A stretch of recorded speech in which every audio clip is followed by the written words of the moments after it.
मैंने आपको बताया था कि दुष्ट आत्मा कहां से आया, उसकी उत्पत्ति कहां से हुई, कब वो धरती के ऊपर गिराया गया और आज वो क्यों काम करता है, उसने क्यों आदम और हवा को गिराया और आज भी वो क्यों लोगों की जिंदगी में काम करता है। मैंने आपको बताया था कि जब मैंने शैतान को देखा तो उसकी आंखें हमारे जैसी आंखें नहीं थी, उसकी आंखें देखने वाली नहीं थी, उसकी आंखें ऐसी थी जैसे कोई डिस्ट्रक्शन करने के लिए, कोई तबाही करने के लिए। अगर तबाही का नाम, किसी को तबाही नाम देना हो तो वो शैतान है इस दुनिया के ऊपर, क्योंकि उसकी आंखें टोटल तबाही और टोटल डिस्ट्रक्शन चाहती हैं जब वो एक विश्वासी की लाइफ को देखती है। लेकिन वो काम नहीं कर सकता जब तक आप उसे लीगल राइट ना दें, जब तक आप उसे अपनी जिंदगी में न्योता ना दें। निर्गमन 23 उसकी 13 आयत, जो कुछ मैंने तुमसे कहा है उसमें सावधान रहना, दूसरे देवताओं के नाम की चर्चा भी ना करना, वे तुम्हारे मुंह से सुनाई भी ना दें। निर्गमन 23 उसकी 24 आयत, उनके देवताओं को दंडवत ना करना और ना उनकी उपासना करना, ना उनके से काम करना, उनकी मूर्तों को सत्यानाश कर डालना, उन लोगों की लाटों को टुकड़े टुकड़े कर देना। बाइबल कहती है परमेश्वर ने जब गिदोन को चुना तो परमेश्वर ने कहा नाम लेकर, हे शूरवीर सूरमा यहोवा तेरे संग, और उसने कहा कि तू फलिस्तियों को बचाएगा, फलिस्तियों से इजराइलियों को बचाएगा। और इजराइलियों के बीज को फलिस्ती खत्म कर देते थे। जब शैतान अटैक करता है वो बीज पे करता है, संतान पे करता है, फलों पे करता है। और बाइबल कहती है जब उसको मालूम हुआ कि यहोवा मेरे द्वारा इजराइलियों को छुड़ाएगा, तो बाइबल कहती है उसने एक मूर्ति जो उसके घर के पास लगी थी उसको सत्यानाश कर दिया और लोग उसके खिलाफ हो गए। तो उसका पिता आकर कहता कि अगर ये मूर्ति जीवित परमेश्वर की है तो अपना बदला खुद ले लेगी, क्योंकि गिदोन को ये चीज मालूम थी कि जब तक इस शैतान के कॉन्टेक्ट पॉइंट को मैं खत्म नहीं करूंगा तब तक मेरा घराना, चाहे मेरे घराने के ऊपर परमेश्वर की प्रोफेसी है, चाहे परमेश्वर की भविष्यवाणी है, ये काम नहीं करेगी जब तक मैं शैतान के कॉन्टेक्ट पॉइंट को अपनी लाइफ से खत्म नहीं करूंगा। डेंजरस चीजें हैं। आपका चर्च के अलावा कहीं और जाना आपके बंधनों को और मजबूत करता है और शैतान को लीगल राइट देता है आपकी लाइफ में काम करने का। मैंने आपको बताया था कि शैतान किस तरह से आपकी जिंदगी में काम करता है और कैसे वो जाता है। सही मोटिव्स होने चाहिए, रॉन्ग मोटिव्स नहीं होने चाहिए, सेल्फ अटेंशन नहीं होनी चाहिए, डेस्परेशन आपके अंदर ललक होनी चाहिए आजाद होने की। लेकिन आज मैं उस पर बात नहीं करूंगा, आप उसे सुन चुके हैं। अगर आपको सुनना है आप पिछले वीरवार का वचन दोबारा सुने ताकि आपको समझ आए किस तरह से आपने शैतान के बंधनों से आजाद रहना है। आप वहम भरम करेंगे, रीति रिवाजों को मानेंगे, आप शैतान के हाथों में जाएंगे। आप बहुत ज्यादा वर्ल्डली म्यूजिक को सुनेंगे, आप शैतान के हाथों में जाएंगे। वो इन चीजों का इस्तेमाल करता है अपनी इच्छाओं को आपकी जिंदगी में पूरा करने के लिए। आज हम शुरू करेंगे वचन मत्ती 12 उसके 43 से 45 आयत। यीशु मसीह ने कहा जब अशुद्ध आत्मा मनुष्यों में से निकल जाती है तो सूखी जगहों में विश्राम ढूंढती फिरती है और पाती नहीं। तब कहती है मैं उसी घर में जहां से निकली थी लौट जाऊंगी, और लौट कर उसे सूना, झाड़ा बुहारा और सजा सजाया पाती है। तब वह जाकर अपने से बुरी 7 आत्माओं को अपने साथ ले आती है और वो उसमें बैठ कर वास करती हैं, और वह मनुष्य की दशा पहले से भी बुरी हो जाती है। इस युग के बुरे लोगों की दशा भी वैसी ही होगी। शैतान, उसने कहा जब निकलता है, यानी शैतान के पास एक विल है, उसकी इच्छा है, इसलिए वो कहता है कि मैं उसी घर में जहां से मैं निकला था मैं लौट जाऊंगा। इमोशंस हैं कि वो विश्राम नहीं पा रहा, उसको आराम नहीं मिल रहा। शैतान डिसीजन ले सकता है कि मैं वहीं जाऊंगा जहां से मैं आया था, जिस घर से, जिस शरीर से मुझे निकाला गया था। शैतान बोल सकता है। इसलिए प्रभु यीशु मसीह ने जब पागल व्यक्ति से बात की, तू दुष्ट आत्मा बोला तू कौन है, उसने कहा मैं लीजन हूं, यानी मैं सेना हूं। दुष्ट आत्मा डिसीजन ले सकती है, इस वचन से हमें मालूम होता है। लेकिन परमेश्वर ने कहा जब एक व्यक्ति में से दुष्ट आत्मा निकाल दी जाती है और वो व्यक्ति का घर फिर से सूना होता है, यानी वो व्यक्ति परमेश्वर में बना नहीं रहता, वापिस अपने उन्हीं दुनियावी चीजों में चला जाता है, वापिस वही काम करने लगता है, वापिस उसी पाप में चला जाता है, वापिस उसी तरह की चीजों में चला जाता है जहां से वो निकला था। परमेश्वर ने कहा, वो शैतान कहता है कि अब मैं जब वापिस जाऊंगा तो अपने से भी 7 बुरी आत्माओं को लेकर मैं उस व्यक्ति के अंदर जाऊंगा। तो कहता कि उस व्यक्ति की हालत पहले से भी जो है वो बुरी हो जाएगी, ऐसा बाइबल कहती है। यानी शैतान के पास विल है, उसके पास इच्छा शक्ति है, वो समझ सकता है चीजों को और ये भी कह सकता है कि मैं वापिस जाना चाहता हूं। हालेलुया। अब हमें ये बात समझनी है कि आपका युद्ध जो है वो शैतान से है। कई बार लोगों को मैं आपको बताता हूं शैतान को कैसे पहचान सकते हैं आप लोग। जब अशुद्ध आत्मा एक व्यक्ति की लाइफ में होती है, वो उसे हमेशा गंदी चीजों की ओर आकर्षित करती है। अनक्लीन रहना, गंदे रहना। बहुत से लोग इस बात को नहीं समझेंगे, लेकिन बहुत से समझेंगे। गंदी स्मेल की ओर आकर्षित होना और बार बार उस स्मेल को सूंघना चाहना, यह भी शैतान की एक आवाज है जो एक व्यक्ति को बोलती है। और जब जब हम शैतान की आवाज को सुनते हैं, हम उसको लीगल पॉइंट देते हैं कि वो हमारी लाइफ में आए और काम करे। और बाइबल कहती है जब शैतान आएगा वो चुराएगा, वो घात करेगा और वो नष्ट करेगा। और यीशु मसीह आए कि हम जीवन पाएं और बहुतायत का जीवन पाएं। अगर मुझे शैतान अपनी लाइफ में नहीं चाहिए तो सबसे पहली बात, मैं शैतान की बात को सुनना बंद करूंगा। वो लोग भी शैतान से कभी आजाद नहीं होते, जिस तरह मैंने आपको पिछले हफ्ते बताया था, जो अटेंशन सीकर हैं, जिन्हें शैतान लगता है कि ये एक अटेंशन पाने का अपने परिवार की तरीका है, वो भी आजाद नहीं होते। जो पूरी तरह से डेस्परेट नहीं है, जो पूरी तरह से ललायत नहीं है, जो पूरी तरह से तैयार नहीं है कि मैं इस दुष्ट आत्मा से आजाद होना चाहता हूं, वो इस आत्मा से आजाद नहीं होते। और वो लोग जो शैतान को बहुत ग्लोरीफाई करते हैं, जो जीसस से भी ज्यादा नाम शैतान का लेते हैं, जो अंगीकार करते हैं कि शैतान उनके अंदर है, शैतान इतने सालों से उनके अंदर है और शैतान बहुत बड़ा है, ये बड़ा बड़ा जादू टोना है, जो अंगीकार करते हैं उन चीजों का जो शैतान ने उनको दी हैं, वो लोग भी शैतान के बंधनों से जल्दी आजाद नहीं होते। हालेलुया।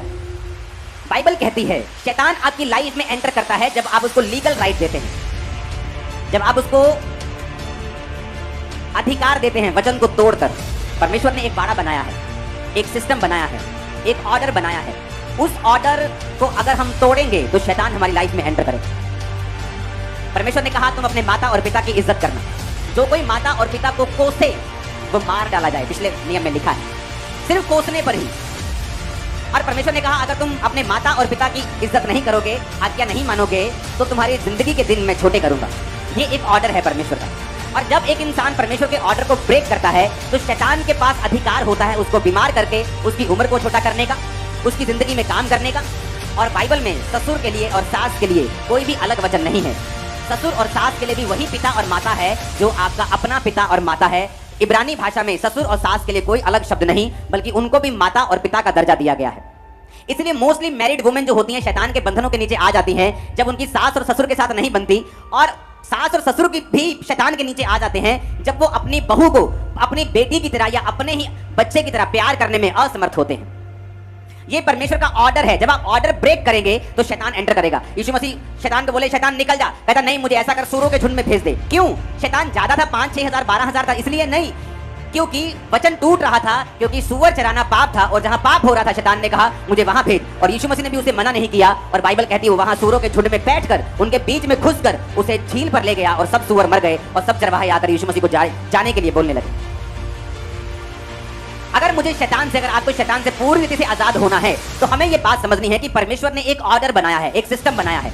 अगर मैं उस सिस्टम को फॉलो करूंगा तो शैतान के पास कोई भी अवसर नहीं होगा कि वो मेरी जिंदगी में अंदर आए, एंटर करे।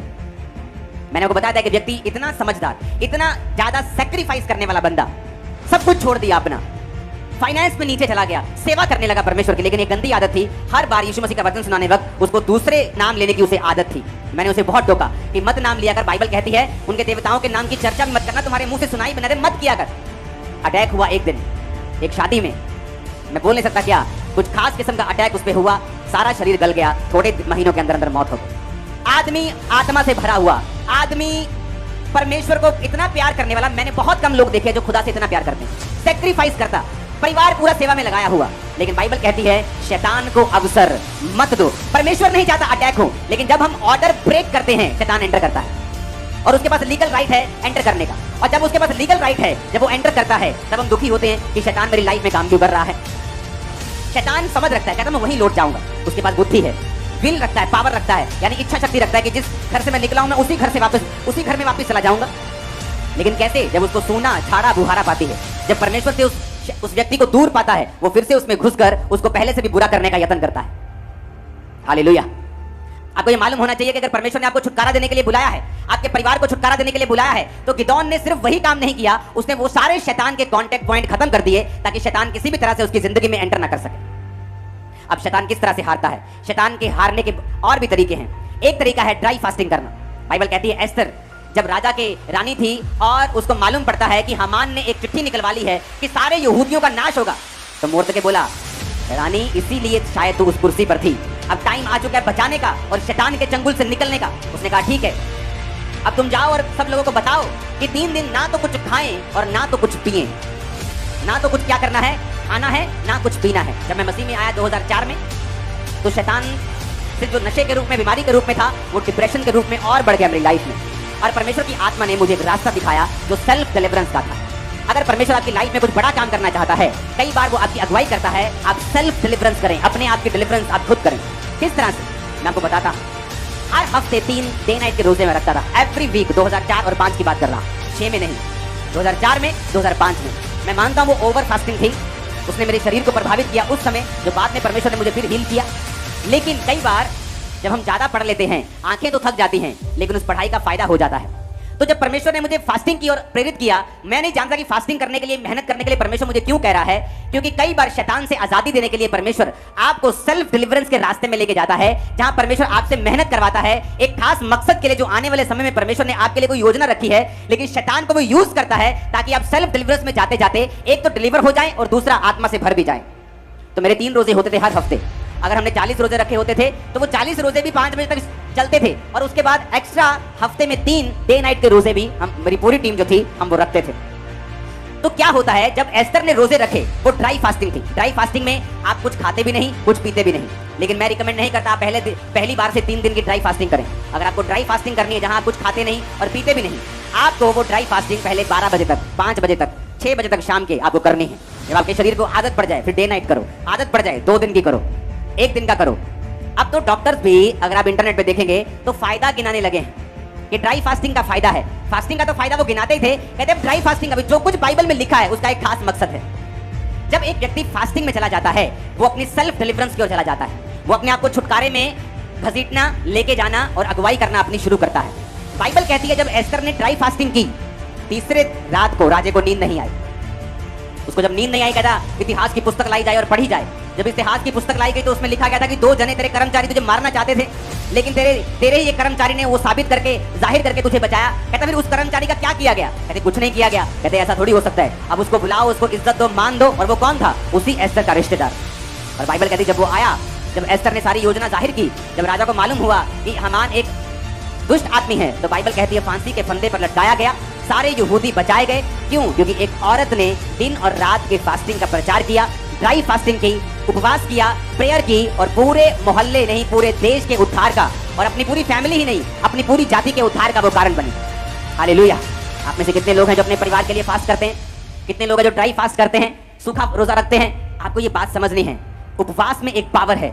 जब आप प्रेयर और उपवास इकट्ठा रखेंगे, आप उपवास में प्रेयर करेंगे, आप बाइबल को शामिल करेंगे, आप बाइबल को, वर्ड को रीड करेंगे। अब जितने डिप्रेशन के रोगी हैं, जितने दुष्ट आत्माओं के रोगी हैं, अगर आप बाइबल को पढ़ें तो आपको ये मालूम होगा कि बाइबल जैसे जैसे आप पढ़ते जाएंगे, दुष्ट आत्मा की डिलीवरेंस आपकी लाइफ में एंटर करती जाएगी, छुटकारा होता जाएगा आपका मन हल्का होता जाएगा, स्पिरिट हल्की होती जाएगी। क्यों? क्योंकि दुष्ट आत्मा उस व्यक्ति की लाइफ में नहीं रहता जिसमें विश्वास की, अगर आपकी लाइफ में विश्वास की कमी है तो आपकी लाइफ में एंटर करता है। अगर आपकी लाइफ में विश्वास की कमी नहीं है, वो आपकी लाइफ में एंटर नहीं कर सकता, क्योंकि आप विश्वास से भरे हुए हैं। और जानते वचन क्या कहता है? वचन कहता है विश्वास सुनने से, और सुनना मसीह के वचनों से। जो व्यक्ति बाइबल रोजाना पढ़ते हैं और लगातार पढ़ते हैं, बाइबल के अनुसार विश्वास अपने आप उनमें पैदा होना शुरू होता है, और जैसे जैसे विश्वास भरना शुरू होता है, आप डिलीवरेंस की ओर चल पड़ते हैं। कितने मेरी बात को समझ रहे हैं? मैं आपको क्यों बता रहा हूं? रीजन, अगर परमेश्वर ने आपको बड़े कामों के लिए चुना है, अगर परमेश्वर ने कोई खास मकसद आपकी लाइफ में, जैसा मेरी लाइफ में था, तो उसने मुझे एक रात में आजाद नहीं किया। मैं सेल्फ डिलीवरेंस से आजाद हुआ, रोजे रख के, प्रार्थना करके, शरीर के कामों को छोड़ के, परमेश्वर में आगे बढ़ के, प्रेयर में, फास्टिंग में, बाइबल पढ़ के, परमेश्वर ने मुझे सेल्फ डिलीवरेंस के साथ बख्शा और मुझे आजादी दी। जब परमेश्वर आपकी लाइफ में बड़ी योजना रखता है, कई बार वो शैतान को यूज करता है कि आप उस शैतान के चक्कर में परमेश्वर के करीब जाएं, आप फास्टिंग करना सीख जाएं, प्रेयर करना सीख जाएं, बाइबल पढ़ना सीख जाएं, ड्राई फास्टिंग करना सीख जाएं, विश्वास करना सीख जाएं, और फिर परमेश्वर अपने मकसद को आपकी लाइफ में पूरा करे। जब मैं दुष्ट आत्मा से आजाद नहीं हो रहा था, तो मैं बहुत खिंचता था, बहुत रोता था कि परमेश्वर मुझे इस बीमारी से आजाद क्यों नहीं करता, वो इस डिप्रेशन से मुझे फ्री क्यों नहीं करता। बाकी लोग आजाद हो रहे, मैं ले हैंड कर रहा हूं, लोग आजाद हो रहे, मैं फ्री क्यों नहीं हो रहा हूं। तो आज आप देख लो, आज उसी कारण लाखों लोग आप डिलीवर हो रहे हो, क्योंकि परमेश्वर ने मुझे यूज किया, मेरे डिलीवरेंस को उस तरह से दिया कि मैं मेहनत करना सीखूं, और बाद में उसी मेहनत को आपकी लाइफ के ऊपर इस्तेमाल करूं। हालेलुया। ऊंची आवाज बोलो हालेलुया। फिर से हालेलुया बोलो जोर से। तो अब मुझे ये समझ होनी चाहिए, dry fasting, prayer, Bible reading, ये मेरी लाइफ का एक अटूट हिस्सा होना चाहिए। जो परमेश्वर ने ऑर्डर बनाया है, जो सिस्टम बाइबल का बनाया है, मुझे उस ऑर्डर को ब्रेक नहीं करना, ताकि शैतान मेरी जिंदगी में एंटर ना करे, वो मेरी लाइफ में एंट्री ना मारे, और ऐसा कोई काम ना करे जो मुझे पसंद नहीं। ऊंची बात में हालेलुया बोलो। अब मैंने आपको बताया था कि शैतान जो खुद एक वर्शिपर था, जब एक विश्वासी प्रेज करना, इसलिए मैं कहता हूं जब आप डिलीवरेंस वीक्स में आए तो मैं बड़ा हैरान हो रहा था। जब मैं चर्च में आ रहा था तो 3-3 किलोमीटर लोग अभी भी आ रहे थे और वर्शिप निकल चुकी थी। तो मैं ये सोच रहा था कि इनको अगर वचन का मालूम हो कि वचन में क्या लिखा है तो ये हमेशा वर्शिप शुरू होने से पहले आए। क्यों मालूम? पौलुस और सिलास बंधनों में थे। आधी रात को पौलुस और सिलास भजन गाने लगे। थे शैतान के जकड़े हुए कि बॉन्डेज है, सांगलों में बांधा हुआ है, शैतान ने रुकावट डाली है, और लिखा आधी रात को परमेश्वर की आराधना करने लगे। मैंने अपनी लाइफ में नोटिस किया है, जो लोग आराधना करना जानते हैं, आपके घर में एक सिस्टम होना चाहिए। मैंने लोगों में कमी देखी। वो कमी क्या है? जब आराधना शुरू होती है वो प्रेयर करना शुरू कर देते हैं, क्योंकि उस समय क्या होता है, परमेश्वर की प्रेजेंस उतर आती है। जब परमेश्वर की प्रेजेंस होती है वो प्रेयर करना शुरू कर देते हैं। आपको ये मालूम होना चाहिए प्रेयर का एक टाइम है। जब वर्शिप चल रही है तो क्यों वर्शिप चल रही है? क्योंकि जैसे ही पौलुस और सिलास ने आधी रात को आराधना की, बाइबल कहती है आसमान से दूत उतरे, धरती हिली, भूकंप हुआ, उनकी चेन्स टूट गई और परमेश्वर ने उस जेल से उसको आजाद किया, बल्कि जेल के दरोगा को भी हिलाकर उसके पूरे घराने को बपतिस्मे के लिए तैयार कर दिया। कैसे हुआ? वर्शिप से। लेकिन आज जब वर्शिप स्टार्ट होती है तो आत्मा उतरने लगता है। जब आत्मा उतरने लगता है हमें लगता है कि अब प्रेयर करनी चाहिए, और हम प्रेयर करने लगते हैं, प्रभु जी आज तेरा दास मुझसे प्रभु जी मेरी बीमारी को ठीक कर, प्रभु आज मेरे बंधनों को तोड़ दे। हम ऐसा करने लगते हैं, जबकि हमें ये नहीं मालूम कि प्रेज एंड वर्शिप जो है वो आपको शैतानी बंधनों से, बॉन्डेजेस से, बीमारियों से, जो कुछ शैतान ने आपको दिया है, आपको उससे फ्री करती है। और आज से जब भी वर्शिप चल रही हो आप वर्शिप करें। अगर 1 घंटे की वर्शिप है, आप उसमें 5 मिनट, 2 मिनट, एक मोमेंट आता है, आप आत्मा से भर चुके हैं, आप प्रेयर कर सकते हैं, आप शैतान को डांट सकते हैं। पवित्र आत्मा ने बहुत आपको उभार दिया, किसी खास जन के लिए जो बचा नहीं है, सेव नहीं है, आप उसके लिए प्रेयर कर सकते हैं। लेकिन एवरी टाइम जो वर्शिप के लिए आप कंटिन्यू प्रेयर में है, क्योंकि आपको वचन की नॉलेज नहीं है। अगर आपको वचन की नॉलेज हो, आप कंटिन्यू प्रेयर नहीं करेंगे जब वर्शिप चल रही होगी, क्योंकि बाइबल कहती है जब आप वर्शिप करते हैं आप बंधनों से आजाद होते हैं। जब आप आराधना करते हैं आपके बंधन जो है वो टूटते हैं। हालेलुया। और इसीलिए हमें वचन से भरपूर होना है। अगर वचन की शिक्षा से भरपूर होंगे, हमें मालूम होगा वर्शिप के टाइम वर्शिप करनी, टेस्टिमनीज के टाइम सुनना है, क्योंकि बाइबल कहती है विश्वास सुनने से, और सुनना मसीह के वचनों से। सिर्फ वचनों को सुनना नहीं, वचनों से जो गवाहियां हो रही हैं उनको भी सुनने से आपका विश्वास बढ़ता है। तो चर्च में जो कुछ हो रहा है, चाहे वो गवाहियां हो, चाहे वो टेस्टिमनीज आप सुन रहे हो, चाहे वर्शिप हो रही हो, आपको उस पूरी मीटिंग में हिस्सा लेना होता है ताकि परमेश्वर का आत्मा आपको पूरी रीति के साथ डिलीवर कर सके। अगर आपको चर्च में आना ही है, टाइम निकालना ही है, तो क्यों नहीं हम जल्दी आए? क्यों नहीं? आज वर्शिप के टाइम 70% चर्च भरी थी। सुधर गए हो आप लोग, लेकिन अभी भी लाखों लोग लाइंस में थे। अगर मुझे आना ही है चर्च तो मैं क्यों नहीं समय पर आऊं, ताकि मैं वर्शिप वाला पार्ट जो है वो मिस ना करूं, क्योंकि मुझे मालूम है कि अगर मैं वर्शिप करूंगा तो मैं डिलीवर होगा, मैं आजाद होगा। अपने पड़ोसी को बोलो वर्शिप कर। फिर से बोलो ऊंची आवाज में, फिर से बोलो ऊंची आवाज में। Hallelujah, hallelujah. जब पौलुस और सिलास आराधना करे तो परमेश्वर ने छुड़ाया।